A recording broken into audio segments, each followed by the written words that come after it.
The body of 19-year-old Eva Silva, who died in a shelter, is being brought to one of the temples of Spanish Andalusia. And a few minutes later, several warriors arrive at the same church morgue, apparently just out of the fight. One of them, Shannon, is the owner of an ancient artifact, and she's critically wounded. Enemies are on their heels and are about to break into the building. Then one of the nuns extracts a glowing disc from the back of the dying woman and puts it into the girl's body, and she herself dies at the hands of the enemy. And then the incredible happens. Eva comes to life. Gradually, her body begins to obey her, but then she sees strange red smoke pouring into the room. She hits it with a random object she finds nearby, and the fog disappears. Eva comes out of the church basement. Intoxicated by the night air, she walks through the city, and at some point she is hit by a car. The girl literally flies into a clothing store, but the wounds heal right before her eyes, and Eva, having changed her clothes, goes outside again, looking at herself in the window and being amazed that she looks as usual. Meantime, a Vatican envoy, Father Vincent, arrives at the church to find out where the halo has gone. He is told about Eva, and he realizes that the artifact has a new carrier. Eva goes to the shelter where she lived before she died and surprises her neighbor Diego very much. Eva talks about her newfound superpowers, but she cannot explain where they came from. At this time, Father Vincent arrives at the orphanage and is amazed to learn that the girl was paralyzed before her death. Meanwhile, Eva is running along the seashore and enjoying unfamiliar sensations. Later, the girl goes to the city and suddenly sees the same red fog. She follows it and ends up in a nightclub.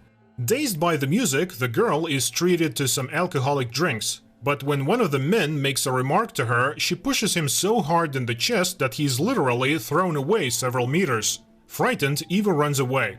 Meanwhile, Father Vincent finds out that Eva got into the shelter when she was 7 years old after a car accident in which her mother died. Where the father and the rest of the family were, it was not possible to find out. Morning comes, but Eva is afraid to fall asleep, fearing that everything that happened to her will turn out to be dreams. To cheer herself up, she rushes into the pool, forgetting that she cannot swim. She begins to sink, but she is saved by a guy who rushes to her rescue.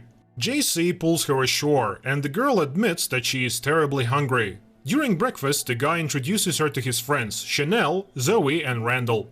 Meanwhile, Sister Mary shares her fears with Father Vincent, who and why attacked the warriors. The priest instructs Mary to find the new host. Eva asks JC for permission to stay, and JC explains that they live by the principle, take everything for free. This house belongs to a rich man who comes here a couple of times a year. They find such houses and live in them, and then they put everything in order and move on. Eva is accepted into the company and invited to a club, which amazes the girl, who is inexperienced with parties. Suddenly, she sees the familiar red mist over the heads of the dancers, follows it, and sees it absorb people who use prohibited substances. Father Vincent tells the bartender that demons really exist and feed on the souls and flesh of weak people. And something enters the morgue where Shannon's body lies, and not finding the halo, tears her back with its claws. Terrified, Eva returns to the hall and rushes into JC's arms. Waking up in the morning, Eva does not immediately realize what happened to her. It turns out that she doesn't know how to use the shower, but JC comes to the rescue. Meanwhile, Sister Mary goes to the port where the sisters were attacked the day before and finds an unusual cartridge. She returns to the church, where Father Vincent and the rest of the sisters are preoccupied with finding the halo. One of them, Lilith, was supposed to be the next owner, and now advocates for a speedy search for the girl, while Mary is more concerned about the identity of the attackers. She tries to convince the priest that it was an ambush, and demonstrates an armor-piercing cartridge. Shannon's disfigured body is later discovered. Father Vincent suggests that it may be a demon named Tarrasque, capable of taking physical form and killing for real. Therefore, they need to find Eva faster than him. Meanwhile, in Morocco, an archaeological expedition finds a lost relic of the Catholic Church, the armor of Saint Adriel. After studying the records about Tarrasque, Sister Beatrice finds out that only an owner armed with a divinium sword can kill him. Cardinal Duretti, who appeared at this moment, explains that if Tarrasque gets to the halo, hell will rise and heaven will fall. Therefore, returning the halo is of utmost importance. Eva is having breakfast with the friends, and then goes to the beach with them. Mary also finds the master who made a noticeable bullet. He gives a tip to the customer. Mary uses very harsh interrogation methods and learns something interesting. In the evening, JC invites Eva to a fashionable presentation of a new technology at ArcTech, where Cardinal Duretti is also present. The young man steals the key from the security guard and they enter the laboratory. Meanwhile, Dr. Gillian Salvius demonstrates to the audience the stabilization of the Higgs field, which became possible thanks to the development of the miracle metal. The Cardinal is shocked. Did she get divinium? Meanwhile, the woman plunges her hand into the field of the world's first quantum portal. The friends examine the laboratory, and Eva is delighted to find a wheelchair with a neural network. After the demonstration, Cardinal accuses Gillian of stealing divinium, but the woman refuses to return it to the church. Meanwhile, in one of the rooms, Eva and JC find the armor discovered by Gillian. The armor begins to glow, reacting to the girl's presence. Father Vincent is informed that Eva has been found on the university campus. Meanwhile, from the conversation between Gillian's assistant and the head of the security, it turns out that the confrontation with the nuns was provoked by the security agency transporting the installation of Dr. Salvius, who at this time shows her laboratory to selected guests. JC gets a warning about this and tries to take Eva away. Gillian notices the fading glow of the armor and realizes that intruders must have penetrated the lab. On the way, Eva sees a room in which a child is locked and returns to him because she wants to understand what is happening there. Suddenly, the siren starts to blare. Eva tries to hide. On the street, Mary knocks out the security chief responsible for the attack on the sisters. Meanwhile, Eva is trying to escape from the guards. Suddenly, a portal opens up behind her, from which Tarrasque appears. But the warrior nuns, led by Father Vincent, intervene to protect the girl. Eva throws a piece of the armor at the demon, banishing him to hell, which extremely amazes the nuns. Eva starts asking questions, but she's knocked out and taken away. Later, the girl wakes up in the church tied to a bed. Despite attempts to calm her down, Eva reacts negatively, which is immediately transmitted to the halo. Suddenly, there is a shrill ringing, and Eva walks through the bed. Beatrice calms her down, but Eva releases a shockwave that scatters the sisters around. When she regains consciousness, she sees Vincent in front of her, who begins to tell a story about Saint Ariella, who came to God after losing all of her loved ones. She fought for the god and one day received a mortal wound, but the messenger of God, the angel Adriel, gave her his halo, so he saved her. Shocked, Eva realizes that the artifact is now inside her. Father Vincent talks about Tarrasque and about Eva's newfound abilities not only to see demons but also to kill them. Nevertheless, Eva tries to leave the church, but Father Vincent reminds her that her only protection is an osmium vest, which prevents demons from feeling the energy of the halo. She has a lot to learn. Meanwhile, Mary interrogates the head of the security, and he draws her attention to the fact that Gillian did not need to attack the nuns because it was more important for her to deliver the cargo. The man tries to kill the sister, and she shoots him. In the lab, Gillian and her assistants are watching the footage of the demon attack and trying to figure out what it actually was. And they decide that first of all they need to find the strange girl to whom the armor reacted. Meanwhile, Cardinal tells Vincent about the divinium machine he saw in the lab. It is clear that the metal is obtained by melting the armor of Adriel. Cardinal is interested in Eva's fate, but Father Vincent draws his attention to the unusual behavior of the halo. It seems that it chose its owner. On her first training day, Eva meets Mother Superior and tells her that she can now heal, see demons, pass through solid objects and levitate, which is confirmed by Lilith, who suddenly knocks the girl down. Eva has to respond. They fight, but Lilith's stick passes through Eva's body. Superior has to stop the fight. Later, Eva sits down for lunch with Sister Beatrice, who calms her down and tells her about Shannon. Eva learns more about Ariella, who created the Order of Female Warriors, named after the cross on the hilt of the sword. It was then that the nuns declared war on the darkness devotees. Meanwhile, Eva's friends find another rich house, which turns out to be Gillian's property. The woman allows them to stay in the home, on the condition that they hand over Eva to her as soon as she appears. While training with Sister Lilith, Eva learns that divinium can kill her too. Suddenly, there is a strange noise. Lilith commands Eva to defend herself and throws her a cross-shaped sword.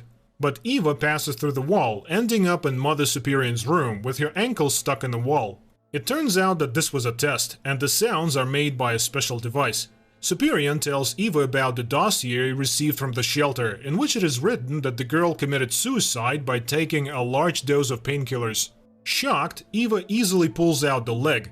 She outright denies the fact of suicide, but Superion puts pressure on the girl, urging her to decide whether she wants to live or die.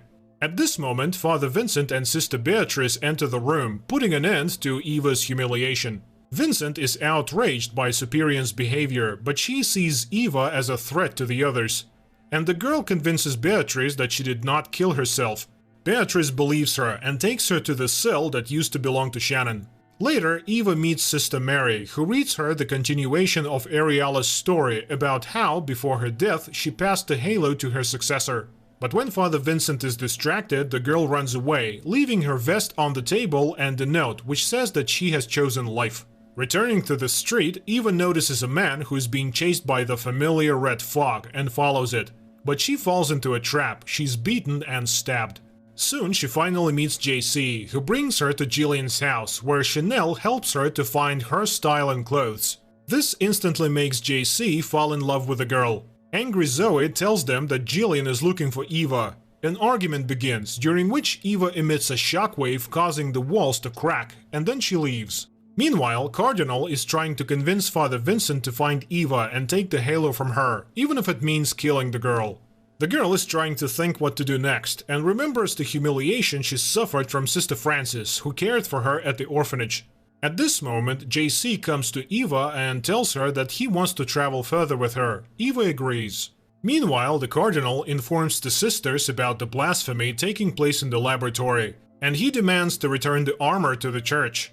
Mary searches Shannon's cell and finds a piece of someone's clothes. Later, the Cardinal instructs Lilith to find Eva and return the halo to the true owner, herself. Mary tells Father Vincent that someone was tracking Shannon and knew exactly how to kill her. Eva recalls Sister Frances' bullying again, but she becomes distracted by JC's story about his mother's death. At night, the nuns attack Jillian's lab. Eva and JC come to the ferry crossing, but the girl has memories of how Sister Frances injected her with some liquid and then did the same with Diego. Eva runs away, instructing the guy to buy the tickets and wait for her there. The nuns neutralize the security of the laboratory, but they cannot find the armor. Beatrice sends everyone away and goes alone to look for the artifact. She is met by a whole squad of guards. But the fragile girl turns into a real murder weapon and throws the big guys down the corridor. She finally finds and takes the armor, seeing the device being built from divinium.